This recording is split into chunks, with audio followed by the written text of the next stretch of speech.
Waakhre Waakhre Nupi ni Keraga Ngaibase ko.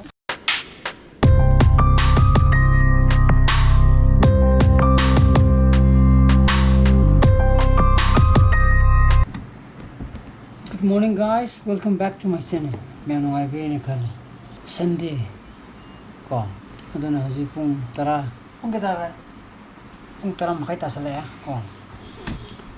Inga sai di north semaga ngangi north sema mine adong hale di sakara ni hale ke sakara mutung da ini pi mo thimgi ga ni ma office ta mai thabak lai ko. Moi function ma lai ye dogi thillo ni. Mate ki ga ni ye bima da ko.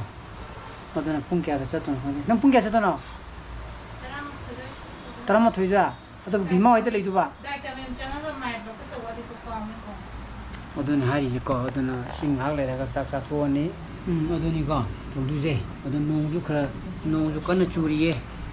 Weather je nungai bo weather oidu ko asi je. Aduna ai laptop ki battery jo laktri nan mu pau phone re.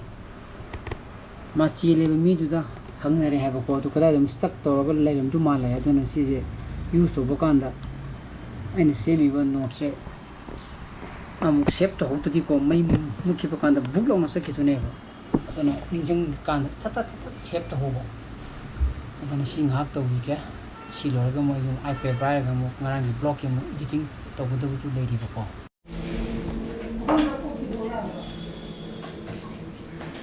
kono ni kem sao din Ano nga sa akin bro? habo Macam Abang ah, single low lawa. Nan.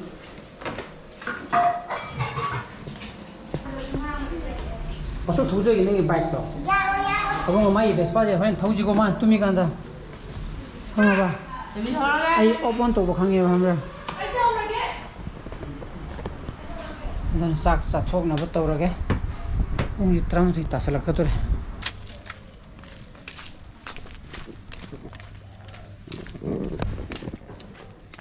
Waakhre da yauda ke satkani adun bima da phone tawran sari ga setu jan function am lai baitar magi ram phel gi okir ta ko bima lai mangi ki use matum no ki hai dana ba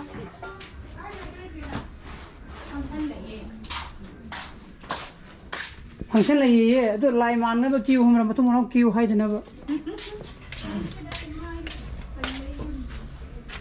adane yumjo lokhle mune khangbu khangya poster ene nangi sari du pubu kongni hai poraba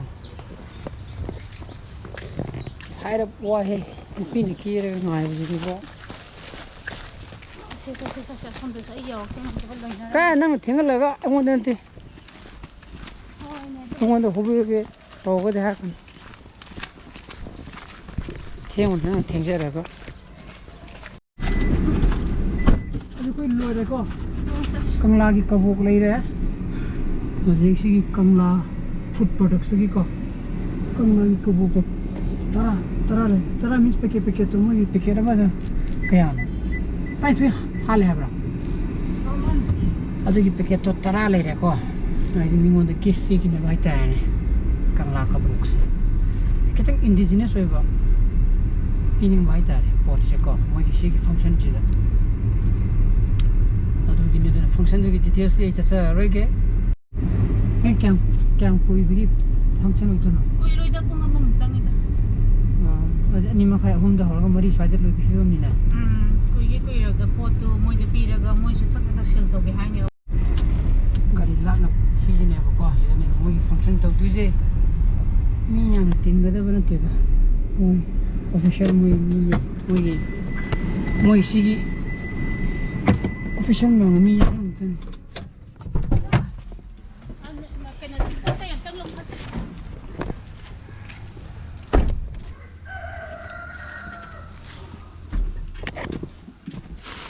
tengah kabok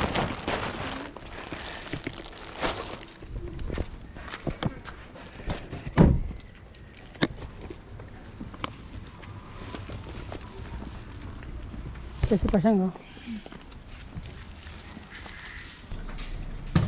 Gari chang mayang wai. Aduna yum da yore. Aduna hojik. Video editing ko toke. Tawang puro tamo puro de kadui puro tamo. Nangi kai jo thau drabo. Ha. Thauwe ba. Ha, basong mani ke tongge. Ka bantra. Kibim, madu sakano. Takar. Kibi. Yaro na. Dono friend manu in lul duare ka haira ne bako. Mai jing asai digi murkhre ko aini piju lobo salu treng sa lobo sakani kana yam thorong to idena. Lobo satre moi staff kara tamina re. Asigi balchli holder mai chembi gi. Mane holder bada panggadam ne basi je. Tongara shumbuja adi pin point je. Ato mama. Adu pachono ngara chachobu loi kre. Pin point da gonjalaga. Ya la thangada. Mane. Side battery LED charger mo po sije. Thank you. Wow, put to be in the million pin me mangrang. Ngarang mo de ma pin ma bai du chakthok ra ko. Sigi bulb sidi ma khang ni dina koi gi mai da ta kan da battery ne than ma dine ba. Ka pura sabo. Mane kangla ka bo haje pura ka kangla namkin gi tap to dine khar thum ya ko. Adana sigi gi ma sem ta re ko.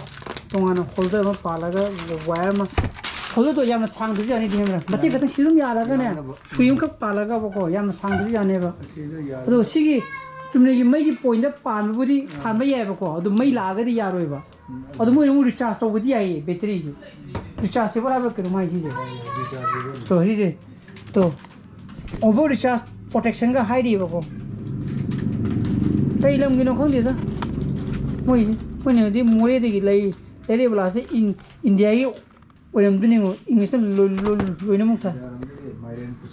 Mana orang tu ni? Madras ni, English sepak Kambuna. Madras ni pura more ni orang gum ni. Kerana sih pura. Bangladesh ki pun ada ni. Bangladesh ki pun ada pangge tu. Ada nama ini kam kanda. Laptop nak khang deh. Tahu ni?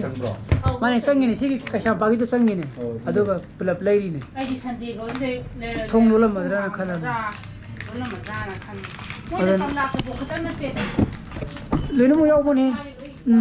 Ada nama ini kam kanda laptop nak khang deh. Mai ji semi di hai. Ko. Kuih ka saya di pung mari makai saya di murci bune ko. Ada na video ju upload to katri aje. Editing di luar apa.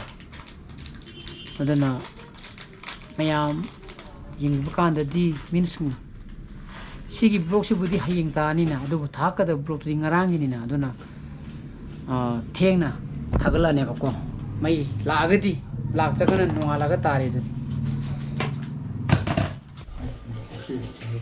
No. adu na sak cha thoge ko mai ji lagta mandre pung tere ta sangre adu na blog thaga bu theng ni ko si ai nuala ga ta bu ya ya ta tre mai ji ko kana semi di hai ko Kana simi. Sing, sing kena apa tu?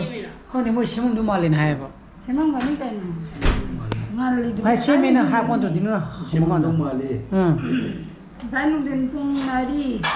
Mari makai tu ni mur kita. Mantap guna. Enggak maling jangan macam dam ni ya. Ada na. Ada na macam ini sih tu mata itu sendiri lagi. Ini bukan pun betul ke di like tu video, share tu video.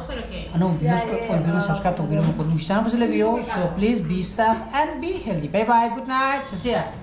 Tilo mesti na khai birogi tilo chich. Chana ji ka sage. Luai gre. Bye bye. Good night.